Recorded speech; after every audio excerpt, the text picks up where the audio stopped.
প্রায় ৪০০ ড্রোন ও ২৯টি মিসাইল দেশের বিভিন্ন স্থানে ছোড়া হয়েছে, যার মাধ্যমে অধিকাংশ লক্ষ্য ছিল শক্তি অবকাঠামো। এই হামলা চলেছে জেনেভায় শান্তি চুক্তি ঠিক আগে। রাশিয়ার এই হামলায় বিভিন্ন অঞ্চলে সিভিল ও বেসামরিক অবকাঠামোতে ক্ষতি হয়েছে এবং কিছু মানুষ আহত হয়েছে বলে রিপোর্ট এসেছে। এই আক্রমণের উদ্দেশ্য কি কূটনৈতিক আলোচনায় চাপ তৈরি করা, নাকি এটি একটি কৌশলগত রণনীতি? এ নিয়ে আন্তর্জাতিক পর্যবেক্ষণকারীরা নানা মত প্রকাশ করছে।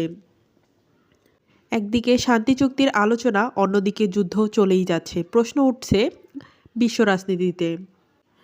জানানো হয়েছে যে রাষ্ট্রপক্ষগুলো এখন জেনেভায় পিস টক এ বসেছে, যা যুক্তরাষ্ট্রের মধ্যস্থতায় অনুষ্ঠিত হচ্ছে এবং এতে রাশিয়া ও ইউক্রেন অংশগ্রহণ করছে। ইউক্রেনের প্রেসিডেন্ট বলেছেন যুদ্ধের শান্তি ও স্থায়ী সমাধান ছাড়া কোনো বিকল্প নেই, কিন্তু রাশিয়া দীর্ঘস্থায়ী আক্রমণ চালিয়ে যাচ্ছে, যা আলোচনার অগ্রগতিতে বাধাগ্রস্ত হচ্ছে। ইউক্রেনের সরকারি বিবৃতি অনুসারে নতুন হামলার প্রস্তুতি চলছে এবং নিকট ভবিষ্যতে আরও বড় ক্ষেপণাস্ত্র হামলার আশঙ্কা আছে।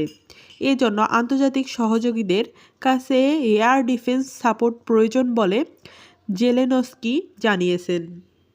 আন্তর্জাতিক পর্যবেক্ষকেরা মনে করেন শান্তি চুক্তি আলোচনায় এটি একটি দ্বিধাদ্বন্দ্ব সৃষ্টি করেছে। যখন একটি পক্ষ শান্তির পথ খুঁজছে, অপর পক্ষ যুদ্ধ জারি রাখছে। এক ধরনের রাজনৈতিক চাপ সৃষ্টি করছে। নাটো ও পশ্চিমা দেশগুলো এই পরিস্থিতি নিয়ে উদ্বিগ্ন এবং যুদ্ধবিরতির জন্য কূটনৈতিক চাপ বৃদ্ধি করছে। যুক্তরাষ্ট্র বলেছেন যে শান্তি চুক্তির চেষ্টা সমর্থন করবে, কিন্তু রাশিয়া বর্তমানে মনোভাব আলোচনায় বাধা সৃষ্টি করছে। বিশ্লেষকদের মতে যুদ্ধ তখনই সত্যিকারের শেষ হবে যখন সংঘর্ষ বন্ধ হয়ে উভয় পক্ষই বাতিলযোগ্য অস্ত্র বিরতি নিশ্চিত করবে। আন্তর্জাতিক পর্যায়ে সাপোর্ট ও চাপ ছাড়া শান্তি সম্ভব নয়।